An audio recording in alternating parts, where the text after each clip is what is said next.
Police ने लोगों की मदद से आदि के शव को पंखे से नीचे उतारा और पोस्टमार्टम के लिए भेज दिया। उस लेटर को पढ़ने के बाद अब सभी तरह तरह की बातें कर रहे थे। शायद अब उन्हें समझ आ गया था कि आदि निर्दोष था, पर कोई ये नहीं जानता था असल में हकीकत है क्या। सभी अपना अपना अंदाजा लगा रहे थे। कुछ साल पहले अंकुर और आदित्य साथ साथ पढ़ा करते थे और इनमें काफ़ी अच्छी दोस्ती हो गई थी, मानो भाई भाई हों। जो भी इन्हें देखता था वो भाई भाई कहता था। दोनों का घर पर आना जाना था। आदि अंकुर के घर जाता था पर कभी किसी से कुछ नहीं कहता था सिवाय राम राम करने के। प्रियंका अंकुर की छोटी बहन थी जो 11वीं क्लास में पढ़ती थी और आदि को पसंद करती थी। इसी बीच उनकी आपस में बात हो जाती है। जब दोनों का प्यार बढ़ता देखता है तो आदि अंकुर को प्रियंका से शादी करने के लिए कहता है और उसके घर पर बात करता है, पर अंकुर बिना कोई जवाब दिए चला जाता है। शायद उसने प्रियंका से पूछा होगा, उसका क्या जवाब था मालूम नहीं, पर यह पक्का था कि अंकुर आदि से कभी मना नहीं करता क्योंकि वो भी उसे बहुत प्यार करता था। पर किस्मत को कुछ और ही मंजूर था। कुछ दिन बाद अंकुर आदि से बोलता है कि तेरी शादी मैं अपनी मामा की लड़की अंजलि से करा दूंगा, प्रियंका से नहीं हो पाएगी। आदि साफ मना कर देता है।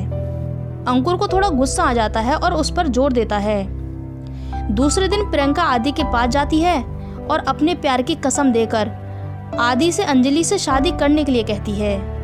जब आदि मना कर देता है तो प्रियंका कहती है, अगर तुम मुझसे प्यार करते हो और मुझे और अंकुर को जिंदा देखना चाहते हो तो तुम उसी से शादी करोगे जिससे मैं कहूँगी। वो मेरे जैसी है, मैं जानती हूँ। तुम मुझसे ज़्यादा प्यार अंकुर को करते हो, शायद इसीलिए कभी मुझे हाथ तक नहीं लगाया। या तो तुम उससे शादी कर लो या कहीं मुझे भगा कर ले चलो। आदि इतना सुनते ही उसे गुस्से में एक थप्पड़ लगाते हुए, मुझे ना उससे शादी करनी है ना तुझसे करनी, पर मैं अंकुर को धोखा दूं ये नहीं कर सकता। प्यार के लिए दोस्ती को बदनाम नहीं कर सकता। हाँ, शादी जरूर तुझसे करूंगा, वो भी अंकुर और सभी की मर्जी से। प्रियंका कहती है, तो ठीक है, अंकुर ने मुझे बोला है अगर आदि को तूने अंजलि से शादी करने के लिए राजी नहीं किया तो मैं अपनी जान दे दूंगा। अब तू देख उसे कैसे राजी करेगी, और मैं जानती हूँ तुम कभी नहीं चाहोगे अंकुर कुछ करे। इतना कहते हुए प्रियंका वहाँ से रोते हुए चली जाती है। अब आदि फंस चुका था। दोस्ती और प्यार दोनों उसके साथ खेल रहे थे।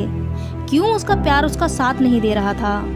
आदि प्रियंका से शादी इसलिए भी करना चाहता था क्योंकि वो उसकी माँ बहन को भी प्यार करती थी। शायद आने वाली लड़की इतना प्यार ना करती, क्योंकि आज के समय में हर लड़की को सिर्फ अपने पास सोने के लिए पति तो चाहिए, लेकिन उसके माँ बाप भाई बहन नहीं चाहिए। प्रियंका जानती थी कि आदि अपने घर वालों से कभी अलग नहीं हो सकता, उनके लिए वो कुछ भी छोड़ सकता है। ऐसे ही कुछ दिन बीत जाते हैं। प्रियंका आदि से रोज मिलती है और उससे कहती है, आदि तुम शादी कर लो, अगर तुम्हें लगे कि अंजलि मेरे जैसी नहीं है तो मैं उसी दिन तुमसे शादी कर लूंगी, फिर तो तुम्हारी साली भी बन जाऊंगी और तुम्हारे दोस्ती का किस्सा ही खत्म हो जाएगा। अंकुर एक दिन अपने मामा के साथ आदि के घर आ जाता है और शादी पक्की हो जाती है। इससे पहले कि आदि अंकुर और प्रियंका के जाल को समझ पाता, तब तक एक भी कुछ बदल चुका था। देखने के लिए अब प्रियंका का प्यार आदि के लिए बढ़ गया था। इसलिए आदि ने अपने होने वाली पत्नी अंजलि से अपने और प्रियंका के विषय में सब सच बताया, जिसे वो पहले से भी जानती थी और उसके घर वाले भी जानते थे। फिर भी वो शादी के लिए तैयार थे। क्यों तैयार थे ये कोई नहीं जानता था। कुछ महीने के बाद वो दिन आ ही गया जिसका अंकुर और प्रियंका को इंतजार था। जब आदि जयमाला के लिए पहुंचता है तो ठीक उसी समय प्रियंका उसके पास आती है और आदि से वहां से भागने के लिए बोलती है कि चलो मुझे भगाकर ले चलो। आदि ये बोलकर मना कर देता है कि उसका ये कदम 3 परिवारों की जिंदगी बर्बाद कर देगा। शादी हो जाती है। अंजलि पहली बार अपने मायके से ससुराल आती है तो प्रियंका उसके साथ होती है। वो घर पर आके बैठे ही थे कि आदि को अंजलि ने एक थप्पड़ मारा।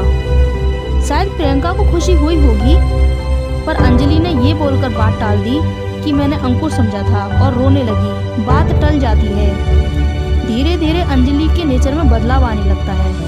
कुछ पुरानी बातें प्रियंका आदि के दिल दिमाग में भर देती है, पर आदि इग्नोर कर देता है। उधर अंजलि भी आदि की माँ बहन से चलने लगती है और प्रियंका से बात करते हुए उन्हें बुरा भला कहती है, जिसका सबूत मैसेज में प्रियंका ने आदित्य को भी दिखाया था।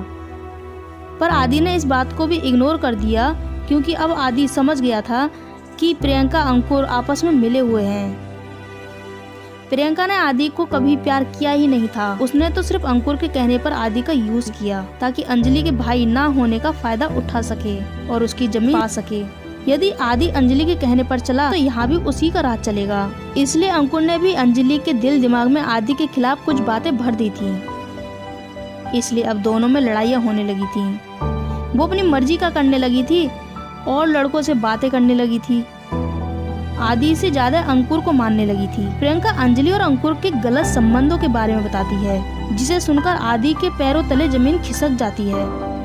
अब गुस्से में प्रियंका को बहुत उल्टा सीधा बोलता है, तो प्रियंका उसे फिर भागने के लिए बोलती है, पर अपने साथ 3 परिवारों की इज्जत के लिए वो भागने से मना कर देता है। अब आदि को समझ आने लगा था कि अंजलि, अंकुर और प्रियंका और इनका परिवार आपस में मिले हुए हैं। इन्हें सिर्फ पैसे चाहिए, शायद पैसे के लिए किसी के साथ कुछ भी कर सकते हैं। धीरे धीरे प्रियंका आदि से मिलना बंद कर देती है। उधर अंजलि और आदि के बीच झगड़ा बढ़ने लगा था। इसी बीच अंजलि की माँ का कई बार कॉल आ जाता है और आदि से डिवोर्स के साथ साथ 30 लाख रुपए की डिमांड करती है। उसी बीच अंकुर भी डिवोर्स की बात करते हुए 20 लाख रुपए की डिमांड करता है। अब आदि प्रियंका से मिलने की कोशिश करता है। स्कूल जाता है, पर वहाँ पता चलता है कि वो 2 दिन से स्कूल नहीं आई। उधर अंजलि भी अपने मायके जा चुकी होती है। सिर्फ प्रियंका के लिए और अंकुर की दोस्ती के लिए आदि की जिंदगी आज बुरी तरीके से उजड़ चुकी थी। अंजलि के यहाँ से भी कभी दहेज का केस लगाने की धमकी, तो कभी 30 लाख रुपए की डिमांड आने लगी थी। खुद अंजलि ने कई बार डिवोर्स के लिए बोला और 30 लाख रुपए के साथ साथ अपने हिस्से की जमीन के लिए भी बोला। शायद उसने भी रुपए के लिए ही आदि से शादी की थी। आज हजारों सवाल आदि के दिमाग में घूम रहे थे।